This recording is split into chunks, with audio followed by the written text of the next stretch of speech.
നമസ്കാരം. Hema committee report വന്നിട്ട് ഒരുപാട് പേരുടെ പ്രതികരണം കണ്ടു. ഇന്നലെ സിദ്ദീഖ് ആസ് യൂഷ്വൽ നമ്മൾ വിചാരിച്ച പോലെ തന്നെ പ്രതികരിച്ചു. അത്യാവശ്യം നല്ല രീതിയിൽ അഭിനയിച്ച് പ്രതികരിച്ചു. ജഗദീഷിൻ്റെ പ്രതികരണം സൂപ്പറായിരുന്നു. അതേപോലെ ഈ സ്ത്രീകളുടെ ഭാഗത്തു നിന്ന് എന്തെങ്കിലും പ്രതികരണം ഉണ്ടാവും. കാരണം ഇന്നലെ ജോമോളും സിദ്ദീഖിൻ്റെ കൂടെ ജോമോളും അനന്യാണ് വന്നിരുന്നത്. ജോമോൾ അത്യാവശ്യം നല്ല രീതിയിൽ എയറിൽ പോയി. അപ്പോൾ ഇന്ന് ഏറ്റവും കൂടുതൽ ഞാൻ പേഴ്സണലി വിചാരിച്ചാണ് ശ്വേതയുടെ പ്രതികരണം എന്തായിരിക്കും എന്നുള്ളത്. കാരണം വെച്ചാൽ ഇന്നലെ ഒരുവിധം വീഡിയോസിൻ്റെ ഒക്കെ കമൻറ്റ് ബോക്സ് നോക്കുന്ന സമയത്ത് ശ്വേതനെ വളരെ മോശമായിട്ടാണ് പറയുന്നത് കണ്ടു കേട്ടോ. കാരണം വെച്ചാൽ ശ്വേത മിക്കവാറും ഇവരുടെയൊക്കെ സൈഡായിട്ട് നിൽക്കുന്ന ആളാണ്, ലോബിയിലുണ്ട്, അങ്ങനെ ഒരുപാട് കമൻറ്റ്സ് ശ്വേതയ്ക്ക് എഗെയിൻസ്റ്റ് ആയിട്ട് കണ്ടു. അപ്പോൾ എന്താണ് ശ്വേതയുടെ പ്രതികരണം എന്നുള്ളത് അറിയില്ല. അപ്പോൾ ഞാൻ ആ ഒരു പ്രതികരണം വന്നിട്ടുണ്ട് മനോരമ ന്യൂസിൻ്റെ ഞാൻ കണ്ടത്. അപ്പോൾ അതൊന്ന് നമ്മൾ റിയാക്ട് ചെയ്യണം. നിങ്ങൾ എത്ര പേര് കണ്ടു എന്നുള്ളത് അറിയില്ല. ഭയങ്കര ഹാപ്പിയാണ്. റിപ്പോർട്ട് വന്നതിന് ഭയങ്കര സന്തോഷമുണ്ട്. കുറച്ച് ലേറ്റായി എന്നാണ് ഞാൻ പറയുന്നത്. ഇതിനു മുമ്പേ ഞാനൊരു ഇന്റർവ്യൂവിൽ പറഞ്ഞിട്ടുണ്ടായിരുന്നു റിപ്പോർട്ട് പുറത്ത് വരണം. സത്യം പറഞ്ഞാല് നല്ലൊരു ഈ കുറേ വർഷങ്ങളായിട്ട് ഞാൻ പറയുന്നുണ്ട് സ്ത്രീകൾക്ക് അതിൻ്റെതായ പ്രശ്നങ്ങളുണ്ട്. അതൊക്കെ നമ്മൾ സ്വന്തമായി ഫൈറ്റ് ചെയ്താൽ മാത്രമേ നമ്മുടെ കൂടെ ആരും നിൽക്കാൻ പോകില്ല. അത് ഞാൻ എപ്പോഴും ഉറച്ചായിട്ട് ഇപ്പോഴും പറയുന്നത്. 5 വർഷത്തോളമായി അതിന്റെ പഠനം കഴിഞ്ഞിട്ട് ഇത്രയും വൈകി. പക്ഷെ പിന്നെ സീരിയസ്ലി ഞാൻ ഇൻട്രപ്റ്റ് ചെയ്തതിന് സോറി കേട്ടോ. സീരിയസ്ലി നിങ്ങൾ കണ്ടിട്ടോന്ന് അറിയില്ല. ഫസ്റ്റ് ടൈം കാണുന്നവരാണെന്നുണ്ടെങ്കിൽ അതാണ് ഞാൻ പറഞ്ഞത് ഇൻട്രപ്റ്റ് ചെയ്തതിന് സോറി. ശ്വേതയുടെ ഭാഗത്തുനിന്ന് ഈ ഒരു രീതിയിലുള്ള എനിക്കെന്താ തോന്നി കേട്ടോ, സോറി ഫോർ ദാറ്റ്. ശ്വേതയുടെ ഭാഗത്തുനിന്ന് ഈ രീതിയിലുള്ള ഒരു മറുപടി ആയിരിക്കും ഉണ്ടാവും എന്നുള്ളത്, ഒരു പ്രതികരണം ആയിരിക്കും എന്നുള്ളത് ഞാൻ പ്രതീക്ഷിച്ചിട്ടില്ല. ശ്വേത പറഞ്ഞത് വളരെ കറക്റ്റാണ്. സ്ത്രീകൾ സംസാരിച്ചു കഴിഞ്ഞാൽ ഈ മേഖലയിൽ ഈ വിഷയമായതുകൊണ്ട് സ്ത്രീകൾ സംസാരിച്ചു കഴിഞ്ഞാൽ പ്രതികരിക്കാൻ അധികം കൂടുതൽ സപ്പോർട്ട് ചെയ്യാൻ ആൾക്കാരുണ്ടായിക്കൊള്ളുന്നില്ല. സ്ത്രീകൾക്ക് സ്ത്രീകൾ തന്നെ ഉണ്ടാവുള്ളൂ. തുടർ നടപടികളിലേക്ക് എന്തെങ്കിലും പോകുന്നുണ്ടോ എന്ന് ചോദിച്ചാൽ ഒരു സംശയം തോന്നുന്നുണ്ടോ? യെസ്, സംശയം എന്തായാലും ഉണ്ട്. ബിക്കോസ് എനിക്ക് തോന്നുന്നു സ്ത്രീകൾ തന്നെ സ്ത്രീകളുടെ ഏറ്റവും വലിയ ശത്രുവാണെന്നാണ് ഞാൻ വിശ്വസിക്കുന്നത്.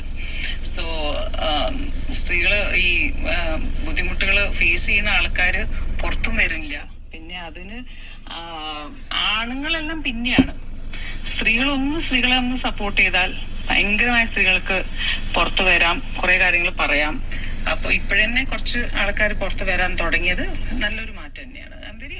ഈ WCCയുടെ ഫൗണ്ടറായിട്ടുള്ള നടി ആരാന്നുള്ള പേര് ഞാൻ പറയുന്നില്ല. അവർ അത്യാവശ്യം നല്ല രീതിയിൽ ഇതിൻ്റെ പേരിൽ സൈബർ ബുള്ളിങ് ഏറ്റുവാങ്ങുന്നുണ്ട്. WCCയും തള്ളി പറഞ്ഞിട്ടില്ല അവരെന്നാണ് എനിക്ക് മനസ്സിലായത്.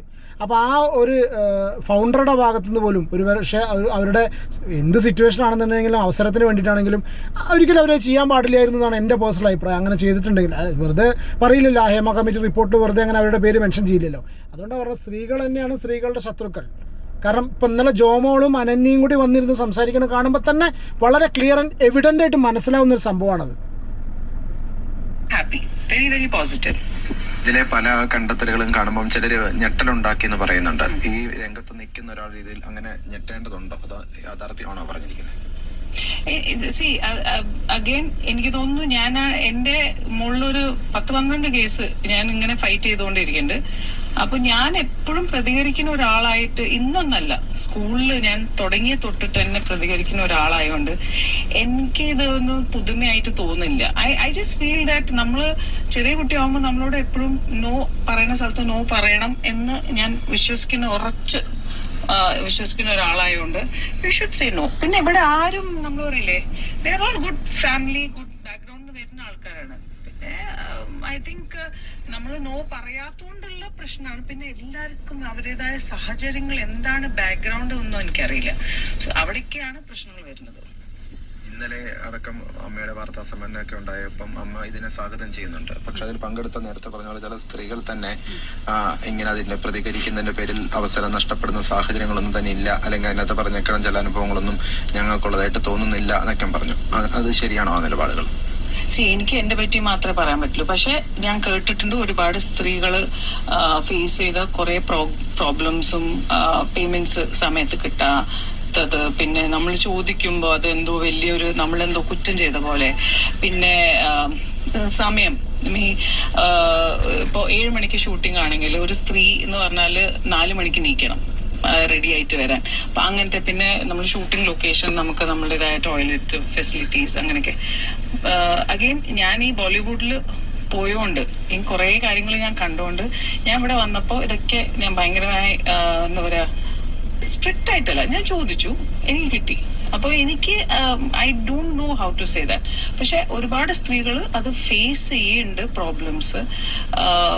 പിന്നെ I don't know, I just feel that സ്ത്രീകൾ ഹാവ് ടു കം ഔട്ട്, അത്രയേ ഉള്ളൂ. അതാ പറഞ്ഞത്, സ്ത്രീകൾ അവരുടെ കാര്യങ്ങൾ തുറന്നു പറഞ്ഞില്ലെങ്കിൽ സംഗതിയിൽ, പക്ഷേ എല്ലാവർക്കും അതുപോലെ ഒരു ധൈര്യം ഉണ്ടായിക്കോളന്നില്ല. Because the way people have been brought up അത് ഭയങ്കര ഇമ്പോർട്ടൻ്റ് ആണ്. വളർത്തിയത് നമ്മൾ ഈ പറഞ്ഞ പോലെ പല സ്ഥലത്തും നോ പറയേണ്ടത് സ്ഥലത്ത് നോ പറയണം എന്നുള്ളത് എല്ലാ കുട്ടിയോടും പറഞ്ഞ് പഠിപ്പിക്കുന്നുണ്ടെങ്കിൽ കൂടി അതിനുള്ള ധൈര്യം ചിലപ്പോൾ സാഹചര്യങ്ങളെ കൊണ്ട് വരുന്നുണ്ടായിരിക്കില്ല. പിന്നെ ഇവർ പുറത്ത് ബോളിവുഡിലും ഒക്കെ പുറത്തുള്ള ഫിലിം ഇൻഡസ്ട്രിയിലൊക്കെ വർക്ക് ചെയ്തുകൊണ്ട് അവിടുത്തെ സൗകര്യങ്ങളും അവിടുത്തെ സെറ്റപ്പും കണ്ടിട്ട് ആ ഒരു സംഗതിയും കൂടി കൊണ്ടാണ് അവരും ഇങ്ങോട്ട് വരുന്നത്. അപ്പോൾ ആ ഒരു എന്താ പറയുക കണക്ഷനല്ല, നമുക്ക് അവിടുന്ന് കിട്ടിയിട്ടുള്ള ആ ഒരു ധൈര്യം, ആ ഒരു ബാക്കപ്പ് ഉണ്ടല്ലോ, അത് ഇവർക്ക് അതിങ്ങനത്തെ ശ്വേതാമേനോനെ പോലുള്ളവർക്ക് ഭയങ്കര അഡ്വാൻറ്റേജ് ആണ്. പക്ഷേ ഈ ഒരു ലക്ഷറി എല്ലാവർക്കും കിട്ടിയെന്ന് വരില്ല. ഇതിനകത്ത് ഈ അടിസ്ഥാന സൗകര്യ പ്രശ്നങ്ങൾ എങ്ങനെ ഉണ്ടാകുന്ന മനുഷ്യാവകാശ ലംഘനങ്ങൾ, അതുപോലെ തന്നെയാണ് ഈ കാസ്റ്റിംഗ് കൗച്ച് അടക്കമുള്ള കാര്യങ്ങൾ വ്യക്തമാക്കുന്നത്. അങ്ങനെയുള്ള കാര്യങ്ങൾ നേരത്തെ ആരെങ്കിലും പറഞ്ഞുള്ള അറിവുണ്ടോ, അതിപ്പോഴും തുടരുന്നുണ്ടോ? എന്താണ് വ്യക്തിപരമായ ഒരു അനുഭവം? No, I have never had a problem. സത്യം പറഞ്ഞാൽ എന്നെ എല്ലാവരും ടോംബോയ് ആയിട്ടാണ് നോക്കാറുള്ളത്, എടാ പോടാന്നായിട്ടാണ് എല്ലാവരും സംസാരിക്കാറുള്ളത്. So I have never face those things. പക്ഷേ flirting, I think we all flirt with each other, അതൊക്കെ എല്ലാം പോസിറ്റീവായിട്ട് തന്നെയാണ് കാര്യങ്ങൾ പറയുന്നത്. പക്ഷെ ഈ അഥവാ എന്തെങ്കിലും അങ്ങനെ എന്തെങ്കിലും ഉണ്ടെങ്കിൽ എനിക്ക് നോ പറയാൻ ഭയങ്കരമായ ഒരു സ്ട്രോങ് വോയിസും ഉണ്ട്, സ്ട്രോങ് പേഴ്സണാലിറ്റിയാണ്. I will say no. പക്ഷേ ഈ ഒരു സ്ട്രോങ് പേഴ്സണാലിറ്റി എല്ലാവർക്കും ഇല്ല, എല്ലാവരും ലാക്ക് ചെയ്യുന്നു. ഇതൊക്കെ സത്യസന്ധമാണെന്ന് വിശ്വസിക്കാം അല്ലേ? അപ്പം ഞാൻ അതാ പറഞ്ഞത്, ഞാൻ ഈ ഫസ്റ്റ് ടൈമാണ് ഇൻ്റർവ്യൂ കാണുന്നത്. ആദ്യം ഞാൻ കണ്ടിട്ടില്ല. എൻ്റെ ഒരു ഫസ്റ്റ് റെസ്പോൺസ് പറഞ്ഞത് കംപ്ലീറ്റ് ആയിട്ട് ട്രാൻസ്പെറൻ്റ് ആയിട്ട് സത്യസന്ധമായിട്ട് തന്നെയാണ് ശ്വേത പറയുന്നത് എന്നുള്ള രീതിയിൽ നമ്മൾ വിശ്വസിക്കുന്നു. ആ ഒരു വിശ്വസിച്ചിട്ടാണ് ഈ ഒരു രീതിയിൽ നമ്മളും പ്രതികരിക്കുന്നത് കേട്ടോ. നേരത്തിന് ഉണ്ടാവില്ലായിരിക്കും അങ്ങനെ ആരെങ്കിലും മറ്റുള്ള ആരെങ്കിലും പറഞ്ഞുള്ള അറിവുണ്ടോ, അല്ലെങ്കിൽ അങ്ങനെ സാഹചര്യങ്ങൾ നിലനിൽക്കുന്നുണ്ടോ? ഞാൻ അമ്മേന്റെ വൈസ് പ്രസിഡന്റ് ആയ സമയത്ത് ഞാൻ ജനറൽ ബോഡിയിൽ പോകുമ്പോൾ ഞാൻ എപ്പോഴും അവരോട് പറയാറുണ്ടായിരുന്നത്, മൈക്കില് ഞാൻ പറഞ്ഞിട്ട് ആർക്കെങ്കിലും എന്തെങ്കിലും പറയണമെങ്കിൽ പ്ലീസ് വരിക, ഈ ചാൻസ് എപ്പോഴും കിട്ടില്ല, ഒരാളും വരാറില്ല. ഞാൻ ഒരുപാട് സ്ട്രോങ് ആയിട്ട് തന്നെ. അത് ഇന്നലെ വളരെ ക്ലിയർ ആയിട്ടൊരു കാര്യം ജഗദീഷ് പറഞ്ഞിട്ടുണ്ട്. ഇപ്പം അമ്മ പോലത്തെ ഒരു സംഘടനയിൽ, മെയിൽ ഡോമിനേഷൻ ഉള്ള ഒരു സംഘടനയിൽ ഇതുപോലെ ഇഷ്യൂ വന്നിട്ടുള്ള ഒരു താഴെ കിടക്കുന്ന ഒരു വ്യക്തി ഒരു കാരണവശാലും വരില്ല. ബിക്കോസ് അമ്മയിലൊക്കെ അവർ മെമ്പർഷിപ്പ് എടുത്ത് അവർ പോകുന്നത് തന്നെ അവർക്ക് ഫേവേഴ്സ് കിട്ടാനെന്ന് ഞാൻ പറയുന്നില്ല, അവർക്ക് അവരുടെ സിറ്റുവേഷൻ അതായതുകൊണ്ടാണ്. അപ്പോൾ ആ ഒരു സിറ്റുവേഷനിൽ നിന്നുകൊണ്ട് ഹേമ കമ്മീഷന് മുന്നിൽ കാര്യങ്ങൾ സംസാരിച്ച പോലെ ഒരു കാരണവശാലും ഒരു വിക്ടിം ഒരു കാരണവശാലും ഈ അമ്മ പോലത്തെ ഈ ആൾക്കാരുടെ സംഘടനയിൽ എസ്പെഷ്യലി മൈക്കൊക്കെ കൊടുത്തു കഴിഞ്ഞാൽ സ്റ്റേജിലൊന്നും സംസാരിക്കുന്നത് എനിക്ക് പേഴ്സണലി തോന്നുന്നില്ല കേട്ടോ. സ്ത്രീകളുടെ കൂടെ ഞാൻ നിൽക്കാൻ റെഡിയാണ്. ബിക്കോസ് എത്രയോ വർഷങ്ങളായിട്ട് ഞാൻ കുറെ സിനിമകൾ ചെയ്യാത്തത് തന്നെ അതിന്റെ ഏറ്റവും വലിയ പ്രൂഫാണ്. ബിക്കോസ് എനിക്ക് സ്ട്രോങ് ആയ ഒരു നിലപാടുണ്ടായതുകൊണ്ട് ചില ആൾക്കാർ എനിക്ക് സിനിമ ഓഫർ ചെയ്യുന്നുണ്ട്, and I'm very thankful to them. പക്ഷെ സിനിമ കിട്ടാത്തതും പിന്നെ ഞാൻ കണ്ടിന്യൂസ് ആയിട്ട്, അപ്പൊ അതിന് നിങ്ങളെല്ലാരും എന്താ പറയാ, മീഡിയ പറയുന്നത് തിരിച്ചു വരവ്, ഞാനെല്ലാം 6 മാസത്തിൽ തിരിച്ചു വരുന്നോണ്ടിരിക്കുകയാണ്. ബിക്കോസ് എനിക്ക് സിനിമ കിട്ടുമ്പോൾ തന്നെയല്ലേ എനിക്ക് വരാൻ പറ്റുള്ളൂ. അപ്പോൾ അതാണ്. So I just feel that women have to, നമ്മൾ സ്വന്തമായി ഫൈറ്റ് ചെയ്തേ പറ്റൂ. ഈ പ്രതികരിക്കുന്നത് കൊണ്ടാണോ, അല്ലെങ്കിൽ അരുതാത്തടത്ത് നോ എന്ന് പറയുന്നത് കൊണ്ടാണോ ഇടയ്ക്കിടയ്ക്ക് സിനിമ കിട്ടാതെ പോകുന്നത്? എനിക്ക് മോശമായ ഒരു അനുഭവം ഉണ്ടായിട്ടില്ല, ഫ്രാങ്ക്ലി സ്പീക്കിംഗ്. ഞാൻ വരുന്ന ബാക്ക്ഗ്രൗണ്ട് ആണെങ്കിലും ഞാൻ മിസ് ഇന്ത്യ ആയിട്ടാണ് ഞാൻ സിനിമകൾ ചെയ്യുന്നത്. ഞാൻ എന്താ പറയുക, അതിൻ്റെ മുമ്പേ ഫാമിലി ഫ്രണ്ടിന്റെ സിനിമയിലാണ് ഞാൻ തുടങ്ങുന്നത്, ജുമോനേട്ടൻ അനശ്വരം. സോ എനിക്ക് അങ്ങനത്തെ ഒരു മോശമായ ഇതുണ്ടായിട്ടില്ല. പക്ഷെ എനിക്ക് ടോയ്ലറ്റ് വേണം, അല്ലാതെ എനിക്കിത് വേണം, അതൊക്കെ ഞാൻ നിർബന്ധമായ ഒരു ഭയങ്കര സ്ട്രോങ് ആയിട്ട് ചോദിച്ച് വാങ്ങണതാണ്. പക്ഷെ ഞാൻ എത്രയോ സ്ത്രീകൾ എൻ്റെ കോസ്റ്റാർസോ ആരെങ്കിലും പറയുമ്പോൾ ഞാൻ നിങ്ങൾ പറയണം. ഇപ്പൊ സ്വിമ്മിംഗ് പൂളിന്റെ ഒരു ഷോട്ട് വെച്ചാൽ എനിക്കിപ്പോ പീരിയഡ്സ് ഉണ്ടെങ്കിൽ ഞാൻ ഭയങ്കര സ്ട്രോങ് ആയിട്ട് പറഞ്ഞു ഞാൻ ചെയ്യില്ല, മാറ്റി വെക്കുക, ഇത്ര ദിവസം കഴിഞ്ഞിട്ടേ എനിക്ക് ചെയ്യാൻ പറ്റുള്ളൂ. അത് നമ്മൾ പറഞ്ഞില്ലെങ്കിൽ അവർക്ക് എങ്ങനെ അറിയും? അവരവരുടെ ഷെഡ്യൂൾ വെച്ചിട്ട് അവരെന്ത് വേണമെങ്കിൽ ചെയ്യും. പാർവതി അടക്കമുള്ള ആളുകൾ പറയുന്നത് അവര് ഇതിനെതിരെ ശക്തമായ നിലപാടെടുത്തു, അതുകൊണ്ട് തന്നെ അവർക്ക് സിനിമയിൽ നിന്ന് കൃത്യമായ അവസരങ്ങൾ കിട്ടുന്നില്ല. ഈ റിപ്പോർട്ടിലും പറയുന്നുണ്ട് ഈ ഇല്ലീഗൽ ബാനിങ് അതുണ്ട് എന്നുള്ളത് പറയുന്നുണ്ട്. അത് തന്നെയാണോ നമുക്ക് മനസ്സിലാക്കുന്നത്? അങ്ങനെ ഒരു സാഹചര്യം ഉണ്ടോ? ഞാൻ ആലോചിക്കട്ടോ, ഇവർ വന്ന സമയത്ത് ഇവരുണ്ടല്ലോ, ഉർവശി, ശോഭന, ഇവരൊക്കെ എവിടെ? അല്ല, അറിയില്ല കേട്ടോ. ഇവരുടെ ഒന്നും പ്രതികരണം ഞാൻ കണ്ടിട്ടില്ല. നിങ്ങളാരും കണ്ടോ എന്നുള്ളത് അറിയില്ല. സീരിയസ്ലി ഈ ഒരു ഇൻ്റർവ്യൂ, ഈ ഒരു ശ്വേത പറഞ്ഞിട്ടുള്ള കാര്യങ്ങൾ കേൾക്കേണ്ടത് ജോമോളെ പോലുള്ള ആൾക്കാരാണ്. Okay, especially ജോമോളാണ്. റാൻ മൂളി അവിടെ വന്നിരുന്നിട്ട് വായ തുറന്നോടുകൂടി എയറിൽ പോയിട്ടുള്ള ജോമോളെ പോലുള്ള ആൾക്കാരാണ് ഇതുപോലുള്ള മറുപടികൾ കേൾക്കേണ്ടത്. ഉണ്ടാവും, ബിക്കോസ് എനിക്കും അങ്ങനെ ഇല്ലീഗൽ ബാനിങ് നടന്നിട്ടുണ്ട്. സോ ഐ തിങ്ക് ബിക്കോസ് ഒരു സുപ്രഭാതത്തിൽ 9 സിനിമ സൈൻ ചെയ്ത ആള് സഡൻലി സിനിമ ഇല്ലാത്ത സഡൻലി ആ 9 സിനിമ എവിടെ? സൈനിങ് എമൗണ്ട് എല്ലാം കിട്ടിയിട്ടുണ്ട്, അതൊക്കെ എന്റെ കയ്യിലുണ്ട്. പക്ഷെ സിനിമകളൊന്നും നടന്നിട്ടില്ല. എന്താണ് അങ്ങനെ ഒരു പേഴ്സണൽ അനുഭവം ഉണ്ടാകാൻ കാരണം? May be I don't bother.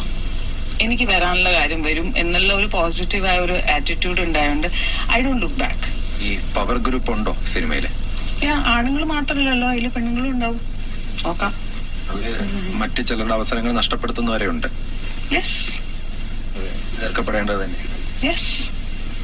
ഈ മറ്റൊരു പ്രധാന പ്രശ്നം എന്ന് പറയുന്നത് ഇപ്പം സർക്കാർ ഇപ്പോഴും പറയുന്നത് ഹാറ്റ്സ് ഓഫ് ടു ദിസ് ധൈര്യം പറയാതെ വയ്യ. ശ്വേത മേനോൻ എന്ത് തന്നെ സംഗതിയാണെങ്കിലും ഞാൻ പറയാൻ കാരണം വെച്ചാൽ ഞാൻ പ്രതീക്ഷിച്ചിട്ടില്ല കേട്ടോ. I was not expecting this from her.